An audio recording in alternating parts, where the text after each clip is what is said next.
এই সংসারে আপনার সবথেকে বড় বন্ধু কে? কেউ বলবেন ছোটবেলার বন্ধুরা, কেউ বলবেন মাতা পিতা, কেউ বলবেন ঈশ্বর। এবারে বলুন যে এই সংসারে আপনার সবথেকে বড় শত্রু কে? কেউ বলবে আপনার বিরোধী, সেই ব্যক্তি যে আপনাকে হিংসে করে, বা আপনার নিজের অহংকার, আপনার কুকর্ম। আমি বলবো যে এই সংসারে আপনার সবথেকে বড় বন্ধু হলো আপনার নিজের মন। এই চঞ্চল মনকে যদি আপনি নিয়ন্ত্রণ করতে শিখতে পারেন, তাহলে এর থেকে বড় বন্ধু এই সংসারে আপনি কোথাও পাবেন না। সেখানেই যদি এই মন আপনাকে বশ করে ফেলে, তাহলে সংসারে এর থেকে বড় শত্রুও আপনি কোথাও পাবেন না। সেই জন্য এই সংসারকে নিয়ন্ত্রণ করার চেষ্টা ত্যাগ করুন। প্রথমে এই মনকে নিয়ন্ত্রণ করতে শিখে যান, তাহলে এই জীবন নিজে থেকেই সাফল্যের পথে অগ্রসর হবে। আর তখন এই মন প্রসন্ন হয়ে বলবে, রাধা রাধা। প্রত্যেক মানুষ জীবনযাপন করেন, কিন্তু প্রত্যেক মানুষ বেঁচে থাকার রসদ জোগাড় করতে পারেন না। তাহলে কি করা যায়? জীবনের রসদ কিভাবে জোগাড় করা যায়? কিভাবে আমাদের চেষ্টা করে যাওয়া উচিত? আমাদের কি করা উচিত? কিছু কাজ আছে যেগুলো আপনাদের করতে হবে। সর্বপ্রথম, জীবনে যখনই কোনো সমস্যা আসবে, তখন নিরপেক্ষভাবে তার সম্মুখীন হন।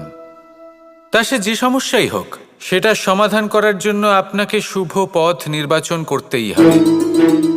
তারপরে যদি আপনার হাতে কখনো ক্ষমতা আসে, সেই মুহূর্তে আরও বেশি বিনম্র থাকতে হবে। আপনি ধন অর্জন করলে তখন অহংকার জাগ্রত হতে দিলে চলবে না। আপনি যদি শক্তিশালী হয়ে ওঠেন, তাও অহংকার জাগ্রত হলে চলবে না। জীবনে যখনই ক্রোধ হবে, তখন নিজেকে নিয়ন্ত্রণ করুন আর ভেবে দেখুন যে যদি এই মুহূর্তে আপনি ক্রোধ দেখান, তাহলে তার পরিণাম কি হবে। এর ফলে কি কিছু শুভ ঘটনা ঘটবে, নাকি অশুভ কিছু ঘটবে? শুধু এই কটা কাজ নিজেদের জীবনে আত্মসাৎ করুন, জীবন যাপন অত্যন্ত সহজ হয়ে যাবে।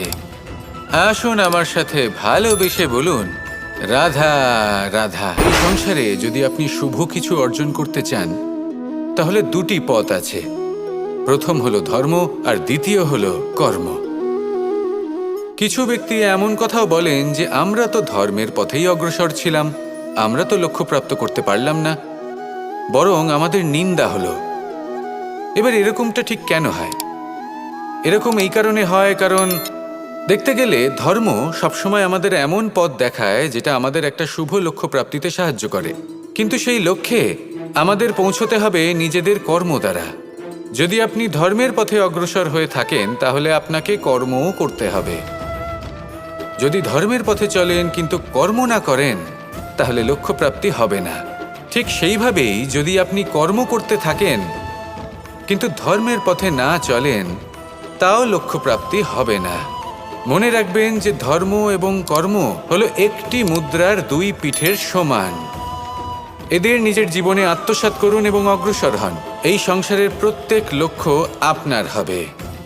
আসুন আমার সাথে ভালোবেসে বলুন, রাধা রাধা।